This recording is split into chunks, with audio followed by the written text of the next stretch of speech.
오늘의 말라기 1장 6절과 3장 1절의 말씀을 통해서 우리가 주를 멸시했습니다. 우리가 주를 멸시했습니다. 라는 제목으로 함께 하나님의 은혜를 나누도록 하겠습니다. 혹시 이런 속담 들어보셨어요? 10개의 물속은 알아도 1개의 사람 속은 모른다. 다들 아시는 속담이죠. 흔히 사람의 속마음을 알기란 매우 어렵다라는 뜻을 담고 있는 속담입니다. 그런데 생각해보면 정말 그렇습니다. 10개 물속은 알 수 있지만 사실 사람들의 마음을 아는 것은 참 어렵습니다. 그리고 우리 자신도 잘 아는 것이 사실 어려워요. 사람들은 대부분 자기 자신을 잘 안다라고 생각하면서 살아갑니다. 자기 신념과 생각에 대해선 초의 의심을 가지지 않는 것이죠. 내가 배운 것과 내 생각이 전적으로 옳다고 생각하지 혹여나 틀릴 수도 있다, 모를 수 있다라는 가정을 대부분 하지 않습니다. 사실 저도 마찬가지고요. 왜 날이 갈수록 세상 가운데 혐오가 가득해져 가고 갈등이 심화되는 것입니까? 다들 자기 자신을 잘 알고 있다고 생각하기 때문이죠. 나는 틀리지 않았다. 내 생각과 판단은 전적으로 옳다고 여기는 태도 때문에 갈등과 혐오가 심화되어져 가는 것입니다. 우스갯소리로 이런 얘기가 있어요. 어떤 사람이 천국에 올라갔는데 3번 놀랐다고 합니다. 3번 천국에서 놀랐는데 그 이유가 무엇인지 혹시 아십니까? 우선 첫째로 놀라는 이유는 천국에 가면 저 사람도 있네 라고 하면서 놀란다고 합니다. 어떻게 당신이 천국에 올 수 있었냐면서 놀라는 것이죠. 그리고 두 번째 놀라는 이유가 있는데 그분이 안 왔네 라고 놀란다고 해요. 당연히 계실 줄을 알았던 그분이 천국에서 보이지 않기 때문에 놀란다고 해요. 그럼 마지막 3번째 이유는 무엇일까요? 왜 3번째는 천국에 가면 놀랄까요? 3번째 이유는 내가 어떻게 왔지? 라고 놀란다고 해요. 그러니까 저도 어디서 주워 들었는데요. 우스갯소리이지만 뼈있는 이야기이지 않겠습니까? 사실 우리는 자기 자신을 잘 모르고 당연히 타인도 잘 몰라요. 10개의 물속은 알 수 있지만 나도 모르고 너도 모르는 것이 사실 우리의 모습이기도 합니다. 사실 저는 저를 잘 모를 때가 있어요. 잘 안다고 당연히 여기면서 살아오는데 어떨 때는 나에게 그런 모습이 있었나? 그런 마음이 숨겨져 있었나? 놀라곤 합니다. 그리고 저는 누구보다도 아내를 사랑하는데요. 저 아내와 거의 15년 가까이 살고 있지만 잘 모를 때가 있어요. 생소하게 느껴질 때가 있어요. 그게 너무나 감사해요. 날마다 새로우니까. 네, 여하튼 그래요. 그럴 때가 있다는 것이죠. 우리 성축교회 성도님들 어떻습니까? 자기 자신에 대해 잘 알고 계십니까?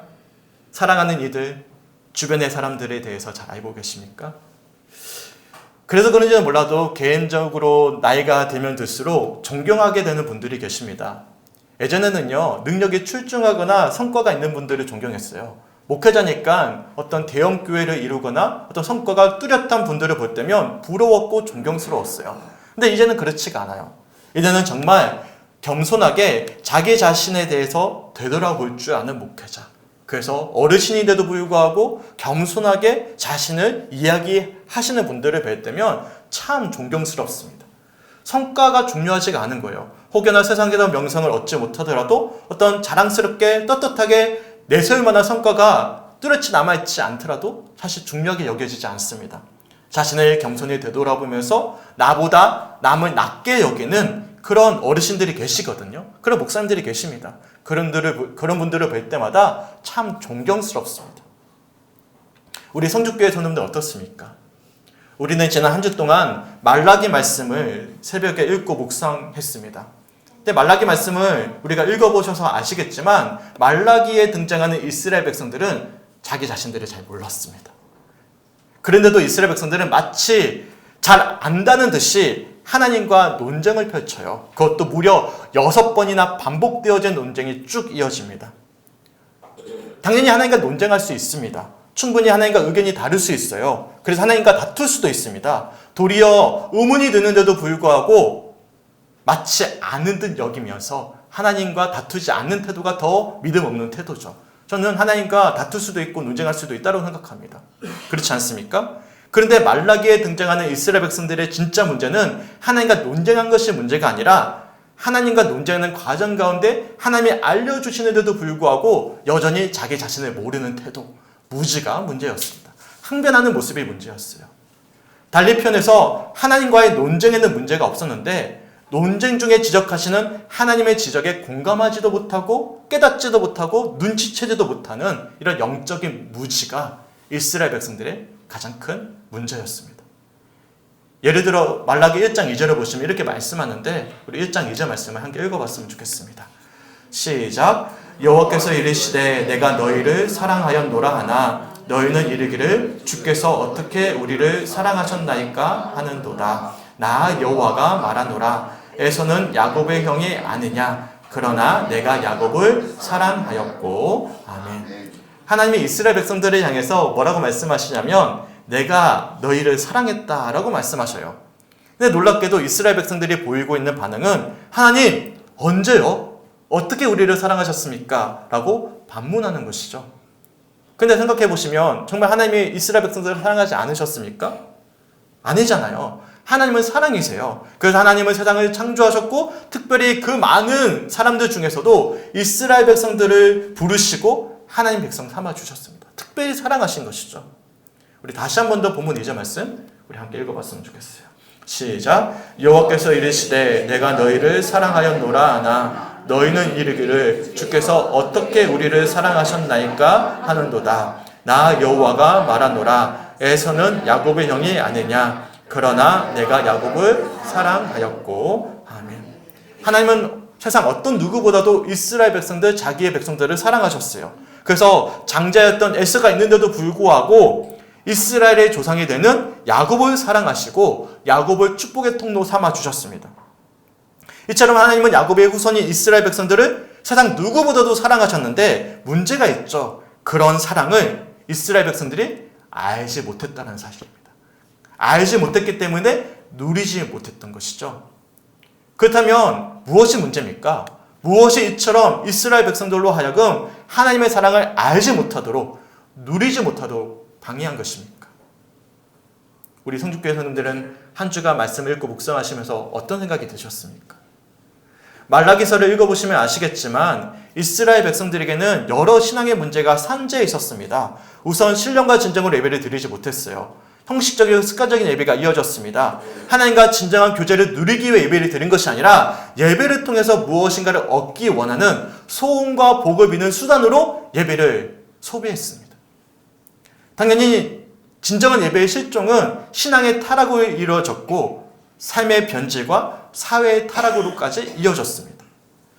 더군다나 이스라엘 백성들은 하나님이 맺어주셨던 믿음의 부인을 조강지처를 저버리고 이방 여인들과 결혼을 했어요. 이방을 따라갔던 것이죠. 그러면서 자연스럽게 건강하지 못한 세계관과 신앙관이 그들 가운데 자리 잡았어요. 마치 북이스라엘 왕국의 아합 왕이 여러 이해 득실 관계 속에서 이세벨 왕비를 맞이하면서 신앙이 변질해 갔던 것처럼 이스라엘 백성들의 신앙관과 세계관이 변질해 갔던 것입니다. 그러면서 자연스럽게 하나님만을 경외해야 되는 이스라엘 백성들의 신앙이 변질했어요. 그리고 의무와 책임을 다하지 못하고 특별히 당시 이스라엘 백성들의 의무와 책임이었던 11조조차도 제대로 드리지 않았습니다. 이처럼 이스라엘 백성들은 하나님의 사랑을 제대로 알지도 못했고 누리지도 못하고 그 책임도 다하지 않았어요. 그리고 그 이유는 하나님께 문제가 있었던 것이 아니라 이스라엘 백성들의 신실하지 못한 신앙이 문제였던 것이죠. 그런데 진짜 문제가 있어요. 진짜 문제는 무엇이냐면 그런 사실을 이스라엘 백성들 자신들이 몰랐다라는 것입니다. 내 신앙이 변질했다는 사실, 내 삶에 어떤 문제가 생겼다는 사실을 그 자신이 몰랐다라는 거예요. 그게 진짜 문제예요. 자신들의 신앙에 어떤 문제가 있는지 그리고 자기 자신에게 어떤 문제가 있었는지를 전혀 모르는 것이 진짜 문제였습니다. 그래서 그들은 하나님을 향해 이렇게 항변합니다. 오늘 본문 6절인데요. 우리 함께 읽어봤으면 좋겠어요. 우리 성도들 한번 읽어주세요. 시작. 내 이름을 멸시하는 자들아 아무리 여호와가 너희에게 이르기를 아들은 그 아버지를 종은 그 주인을 공경하나니 내가 아버지일진데 나를 공경하니 어디 있느냐 내가 주인일진데 나를 두려워하니 어디 있느냐 하나 너희는 이르기를 우리가 어떻게 주의 이름을 멸시하였나이까 하는도다. 아멘. 제가 개인적으로 말라기서 말씀을 읽으면서 가장 충격적으로 다가왔던 문장이었어요. 어떤 표현이냐면 우리가 어떻게 주를 멸시했습니까? 이 표현이 굉장히 좀 충격으로 다가왔어요. 그러면서 묵상하길 나도 이런 모습으로 하나님께 항변하진 않았을까? 내가 언제 잘못했어요? 내가 언제 하나님을 멸시했습니까? 하나님 왜 그러십니까? 라고 그런 태도를 보이고 있지 않았을까? 죄가 뭐죠? 죄는요, 여러 가지 표현으로 표현할 수 있겠지만 하나님 앞에서 우리가 어떻게 언제 주를 멸시했습니까? 라고 항변하는 모습이 죄이지 않겠습니까? 이어지는 7절의 말씀을 살펴보시면 하나님께서는 제사장을 비롯해서 이스라엘 백성들의 이런 완악한 신앙의 태도와 모습을 적나라하게 지적하기 시작하십니다. 제가 대표적으로 7절 말씀만 세 번역으로 한번 읽어드릴게요.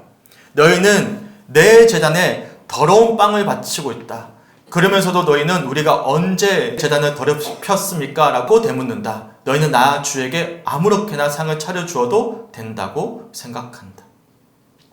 여기서 더럽다라는 표현의 히브리어 원어를 살펴보면 가엘이라는 단어로 쓰였습니다. 이 단어는 여러 의미로 쓰이는데요. 첫째로는 어떤 더러운 이물질 묻은 상태를 뜻하는 표현입니다.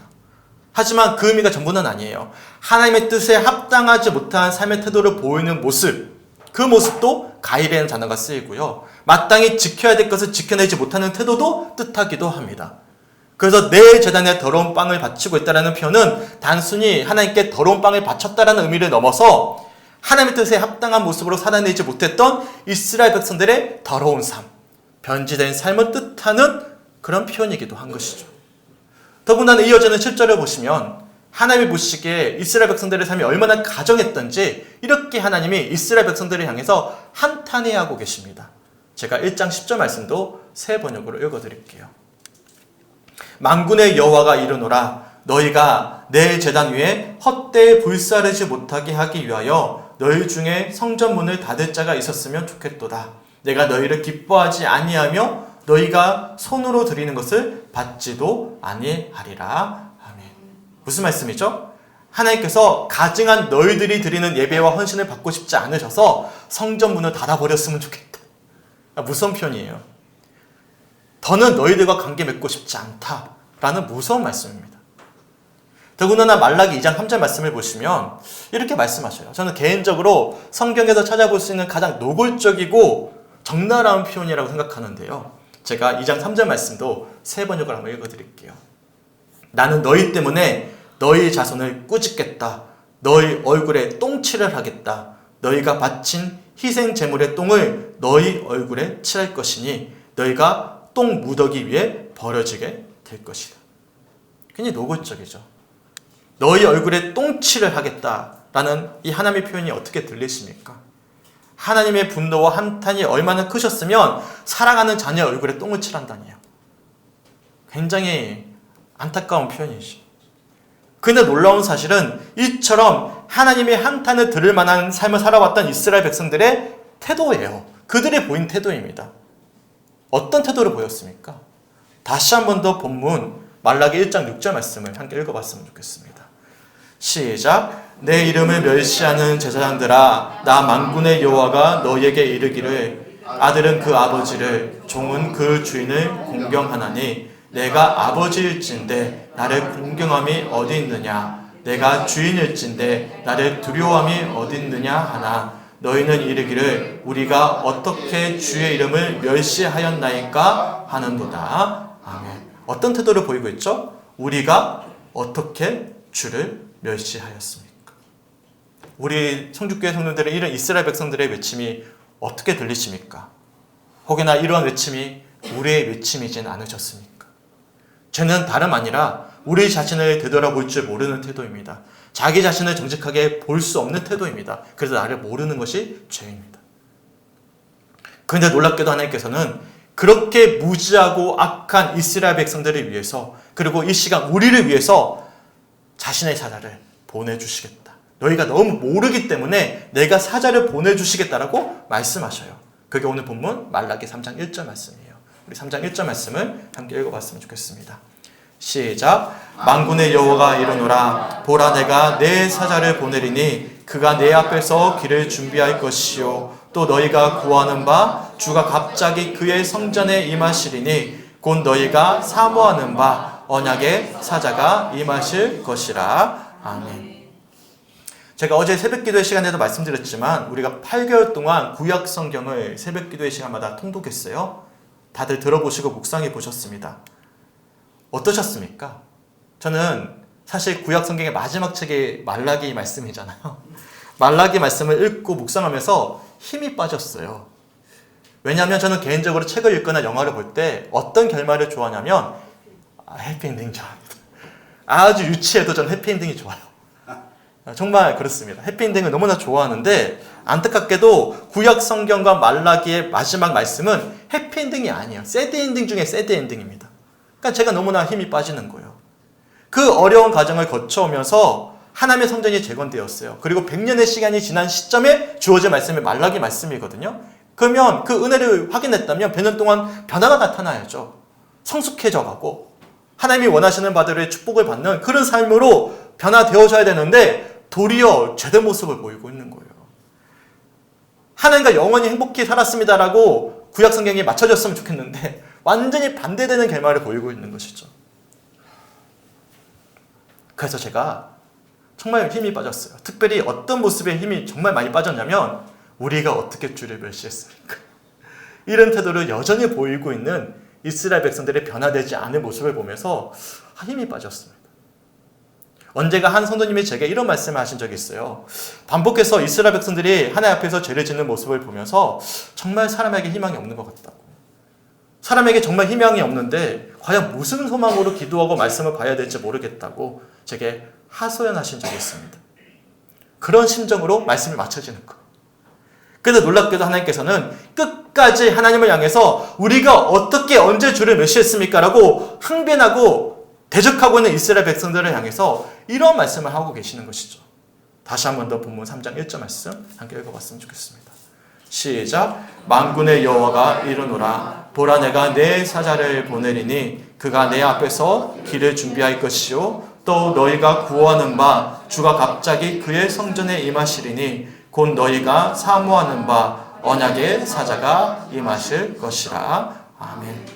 정말 답도 없는, 그래서 하나님과 논쟁을 펼치고선 끝까지 자신의 잘못들을 되돌아볼 줄 몰랐던 이스라엘 백성들을 향해서 하나님이 뭐라고 말씀하시냐면 너희가 그처럼 완악하고 모르기 때문에 내가 내 사자를 보내겠다라고 말씀하시는 거예요. 하나님의 때 하나님의 사자가 임해서는 길을 준비할 것이고 그 길이 준비가 되어진다면 언약의 사자를 내가 보내겠다라고 말씀하시는 것입니다. 그렇다면 여기서 말씀하는 내 사자, 언약의 사자는 누구이겠습니까? 유대인들은 여전히 이 말씀을 근거로 해서 메시아를 기다리고 있어요. 하지만 우리는 이미 그 사자와 언약의 사자가 이 땅에 왔음을 우리는 믿고 있습니다. 믿으십니까? 그 사자는 누구죠? 세례요한. 언약의 사자는 누구죠? 예수 그리스도를 뜻하고 있음을 우리는 고백하고 있어요. 결국에는 아무런 희망도 소망도 찾아볼 수 없는, 그래서 하나님을 향해 우리가 어떻게 하나님을 멸시했습니까? 라고 항변하는 이스라엘 백성들을 향해서 하나님께서는 말라기의 뜻입니다. 나의 사자를 그들 가운데 보내주신 거예요. 말라기의 의미가 나의 사자라는 의미거든요. 바로 우리 가운데 하나님의 사자이자 언약의 사자이신 예수 그리스도를 보내주시겠다라고 구약성경 마지막에 약속하고 계시는 것입니다.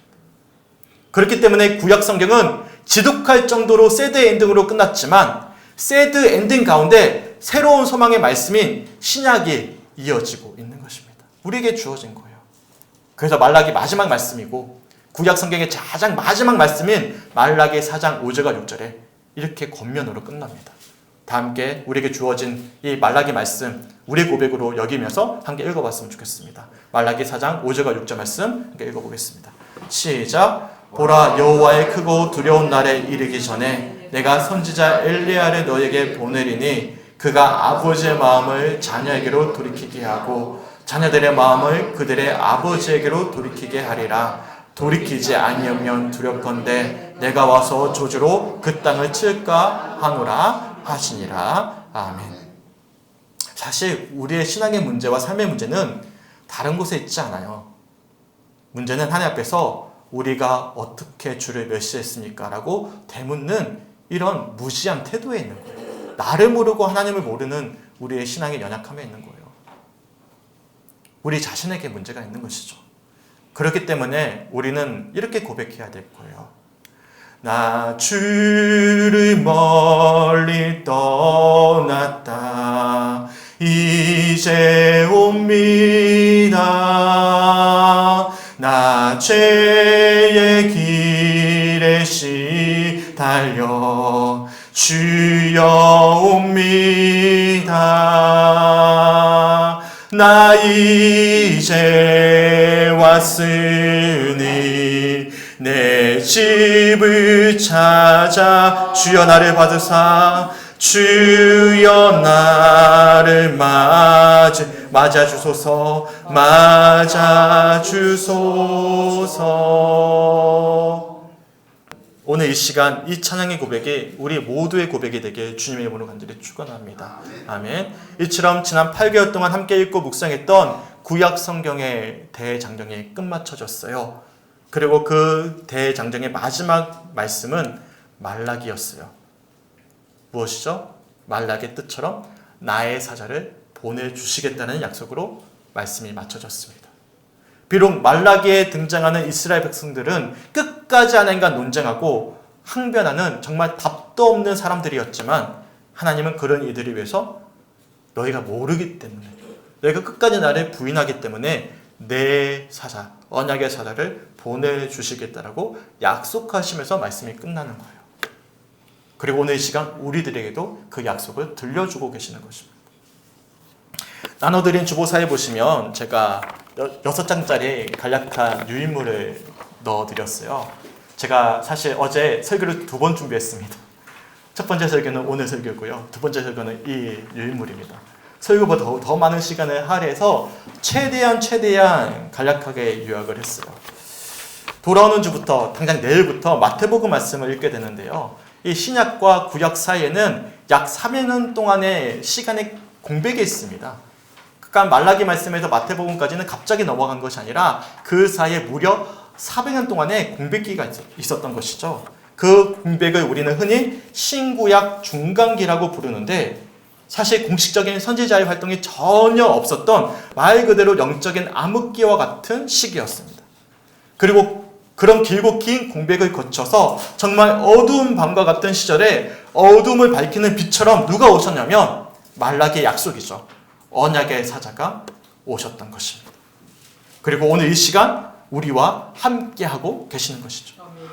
소망하기는 나눠드렸던 이 유인물을 참고하셔서 성경에는 기록되어져 있지 않은 신구약 중간기의 역사를 한번 살펴보셨으면 좋겠어요. 어떤 시간들이 흘러갔는지.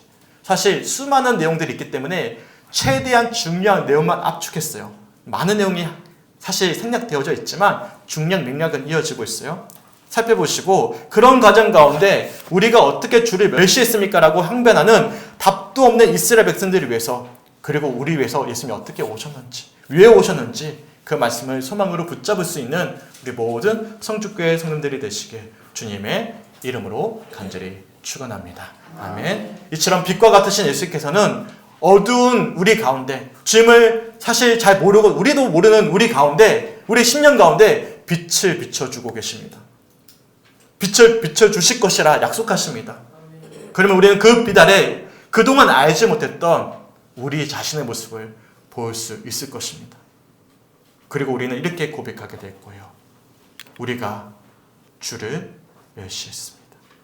우리가 주를 멸시했습니다. 주님 이 불쌍한 죄 용서하여 주시옵소서. 우리를 인도하여 주옵소서.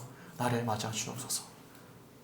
우리가 언제 주님을 멸시했습니까? 라는 고백이 아니라 주님 내가 바로 주님을 멸시했던 그 당사자입니다. 라고 고백하게 될 것입니다.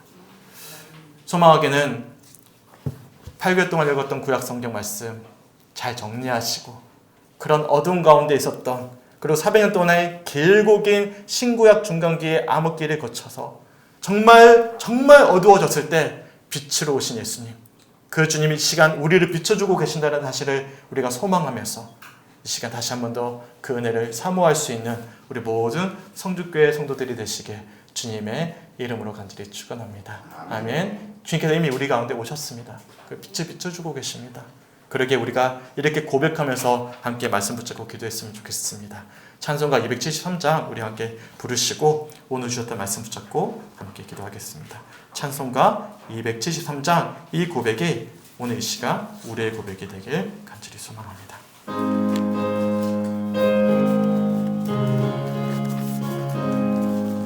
이 가사를 기억하시면서 우리의 고백으로 결단이 되었으면 좋겠습니다. 나 주를 멀리 떠났다 이제 옵니다. 찬송가 찾아보셔야 될 것 같아요. 잘못 가져왔어요. 주여옵니다. 나 이제 왔으니 내 집을 찾아 주여 나를 받으사 맞아주소. 그 귀한 세월 보내고 그 귀한 세월 이제 옵니다. 이제 옵니다. 나 뉘우치는 눈물로 나 뉘우치는 눈 주여 옵니다. 주여 옵니다. 나 이제 왔으니 나 이제 왔으니 내 집을 찾아 내 집을 찾아 주여 나를 받으사 주여 나를 맞아주소서 맞아주소서. 나 죄매여 나 죄매 고달파 이제 옵니다. 이제 옵니다. 주 크신 사랑받고자 주 크신 사랑받고자 주여 옵니다. 나 이제 왔으니 나 이제 왔으니 내 집을 찾아 주여 나를 받으사 맞아주소. 이 병든 마음을 고치려 이 병든 마음을 고치려 이제 옵니다. 큰 힘과 소망 바라고 큰 힘과 소망과 주여 옵니다. 주여 옵니다. 나 이제 왔으니 내 집을 찾아 주여 나를 받으사 맞아주소. 나 바랄 것이 무언가 나 바랄 것이 우리 주 예수 우리 주 예수 날 위해 죽임당하심 믿고 옵니다. 이에 죽임당하심 믿고 옵니다. 나 이제 왔으니 나 이제 왔으니 내 집을 찾아 주여 나를 받으사 맞아주소. 나 이제 왔으니 나 이제 왔으니 내 집을 찾아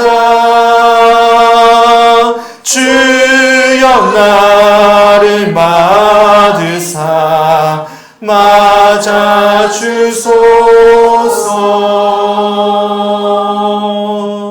아멘. 함께 기도했으면 좋겠습니다. 우리 삶 속에서의 이루어지고 있는 대부분의 문제들을 되돌아보면 사실 그 원인이 다른 곳에 있지 않더라고요. 대부분 보면 우리 자신으로부터 비롯됩니다. 내가 잘 모르기 때문에, 내 마음이 완악하기 때문에, 내 믿음이 연약하기 때문에 대부분 이루어지더라고요. 목회자이니까 제 문제 대부분은 교회 문제거든요. 교회 문제를 되돌아보면 사실 변명할 거리가 없어요. 대부분은 저 자신의 문제로부터 비롯됩니다. 목회자의 문제로부터 비롯되는 것이죠. 근데 문제는 그 사실을 모른다라는 거예요. 그러니까 교회 탓을 하고 성도 탓을 하고 환경 탓을 하고 여러 가지 이유를 막 자기 합리화하듯이 가져오기 시작합니다. 그게 사실 제 모습이고 우리의 모습이기도 한 거예요. 그것을 우리가 뭐라고 부르냐면 죄라고 합니다. 자기 중심성, 자기 합리화된 자기 중심성. 그게 교만함이고 그게 죄의 본질이에요.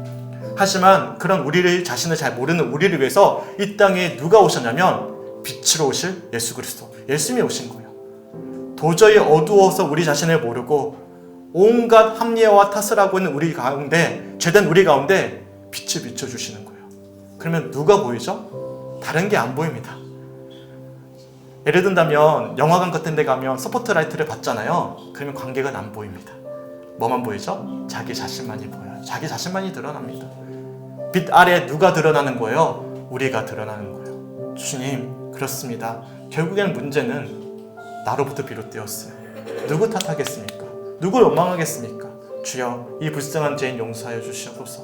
그리고 빛을 비춰주시는 우리 예수님, 그분만이 나의 소망이 되십니다라고 우리가 고백할 때면 사실 모든 문제가 실타래가 풀리듯이 풀러가기 시작합니다. 내 마음이, 내 영혼이 변화되면요, 내 가정이, 또한 우리 교회가, 우리 삶의 여건들이, 많은 것들이 풀려가기 시작해요. 그게 하나님의 일하심의 방법입니다.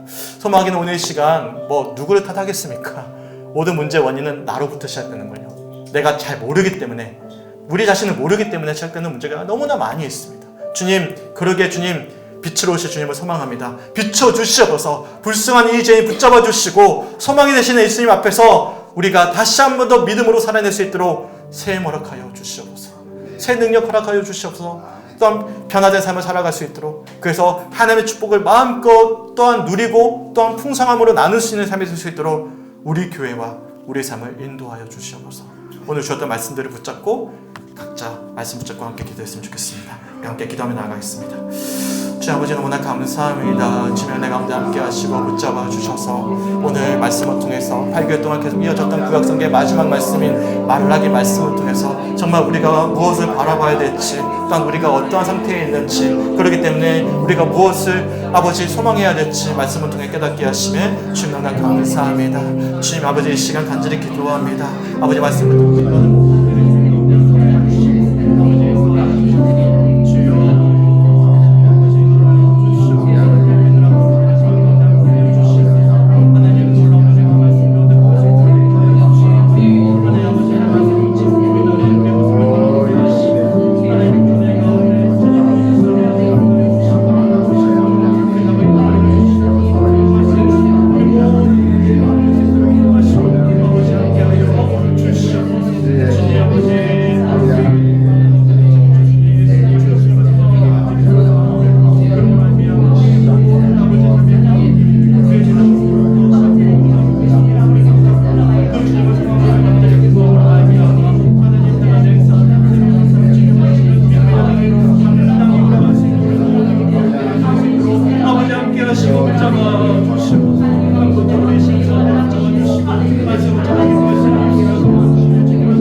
주님이 우리의 참된 소망의 힘을 고백할 수 있도록 인도하여 주시고, 그 빛을 비춰주신 주님의 은혜 가운데 변화된 삶, 다시 한번 더 주님이 원하시는 아버지 참된 그리스도인의 삶을 살아내므로 말미암아 주님의 은혜와 축복을 누리게 하시고 그 사랑을 마음껏 나눌 수 있는 하나님의 사람들이 될 수 있도록 인도하여 주시옵소서.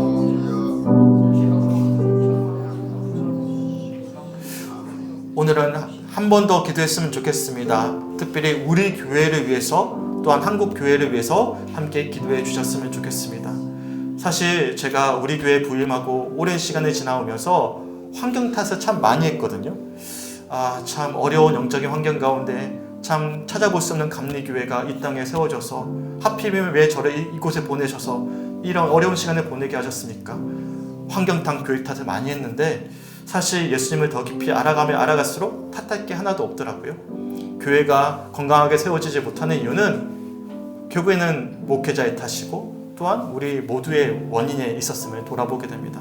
주님 우리 교회를 불쌍히 여겨주시고 주께 강권적으로 붙잡아 주셔서 날마다 비달에 우리 자신을 정직하게 돌아보게 하시고 순전함으로 단순함으로 주님이 원하시는 삶을 살아내므로 주께 영광 올려드리는 교회가 될 수 있도록 인도하여 주시옵소서. 한국교회도 마찬가지입니다. 한국교회가 세상에서 질타를 받고 있는데 사실 세상 탓할 것 하나도 없습니다. 결국에는 목회자 탓이고 장로 탓이고 우리의 문제죠. 우리가 본이 되지 못했기 때문입니다. 여러 가지 영적인 환경의 상황의 탓도 있겠지만 근원적인 문제는 우리가 세상 가운데 감동을 선사하지 못했기 때문입니다. 주여 우리 교회를 또 한국교회를 불쌍히 여겨주시고 세상에 빛을 비추는 존재가 될 수 있도록 인도하여 주시옵소서. 그 주인공이 바로 우리 자신이 되어지기 원합니다. 내가 먼저 그 변화의 주인공이 되어지기 원합니다. 우리 교회가 되기 원합니다. 함께 한 번 더 기도하도록 하겠습니다. 함께 기도하겠습니다. 주 아버지 너무나 감사합니다. 주님 내 가운데 함께 하시고 붙잡아 주셔서 우리 성적 교회를 위해서 기도하며 나아가기 간절히 소망합니다. 아버지 누구를 탓하기보다 우리 교회의 구성원인 목회자부터 시작해서 우리 장로님, 우리 목사님들, 우리 자신의 비단을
아버지 우리를 가운데 아버지께서 함께 하시고 우리 교회가 한국교회가 다시 한 번 더 변화되어지는 은혜가 있게 하여 주시옵소서. 주님 인도하여 주시옵소서. 하나님 너무나 감사합니다. 8개월 동안 계속 이어졌던 구약 성경의 모든 통독의 과정을 마무리하면서 특별히 말라기 말씀을 통해서 그처럼 오랜 세월 동안 하나님께서 함께 하셨음에도 불구하고 여전히 하나님을 알지 못하고 자기 자신을 알지 못한 채 우리가 어떻게 주님을 멸시했습니까? 라고 항변하는 그런 이스라엘 백성들의 답답한 모습을 바라봅니다. 그리고 그 모습이 바로 이 자리에 앉아 예배하고 있는 우리의 모습은 아니었을지 다시 한번 되돌아보며 회개하며 하나님께 고백합니다. 주여 우리를 불쌍히 여겨 주시옵소서. 그러기에 우리 가운데 빛을 비춰주시고 우리 가운데 하나님의 놀라운 은혜로 더하여 주셔서 우리를 알게 하시고 주님을 알게 하시고 그 은혜에 힘입어서 새로운 변화된 삶을 살아내기를 결단할 수 있는 한 주간의 삶 될 수 있도록 주님 인도하여 주시옵소서. 우리에게 소망이 없기 때문에 주님의 사자를 이 땅에 보내주셨고 그 예수님이 우리의 참된 소망이 되심을 다시 한 번 더 고백합니다. 예수를 바라보면서 예수님의 은혜 가운데 힘입어서 예수를 닮아갈 수 있는 한 주간의 삶 될 수 있도록 인도하여 주시옵소서. 누구를 탓하지 않게 하시고 원인을 찾지 않게 하시고 예수를 닮아 살아내는 우리의 삶의 모습 가운데 하나님 원인이 있었다는 사실, 그렇게 살아내지 못했던 삶의 모습에 있었다는 사실을 깨닫고선 주님을 온전히 붙잡고 소망할 수 있는 한 주간의 삶 될 수 있도록 인도하여 주시옵소서. 특별히 우리 교회 가운데 또 한국 교회 가운데 주님 역사하여 주셔서 빛과 소금 역할을 감당하지 못했던 우리들을 불쌍히 여겨주시고 빛 가운데 우리의 모습을 되돌아보게 하시고 예수를 의지하면서 세상 가운데 예수 그리스도의 사랑을 전하는 감동을 선사하는 참된 그리스도인들이 날마다 더해질 수 있도록 인도하시며 그 주인공이 우리가 되어질 수 있도록 주님 역사하여 주시옵소서. 아버지 추석 명절을 맞이하게 됩니다. 사랑하는 친지를 만나게 될 터인데 믿지 않는 가족들에게 말이 아닌 우리의 삶의 모습으로 예수를 닮아가는 우리의 성품으로 하나님의 사랑을 나눌 수 있는 한 주간의 삶 될 수 있도록 주님 인도하여 주시옵소서. 감사드리며 우리를 사랑하시는 예수 그리스도의 이름으로 간절히 기도드렸습니다.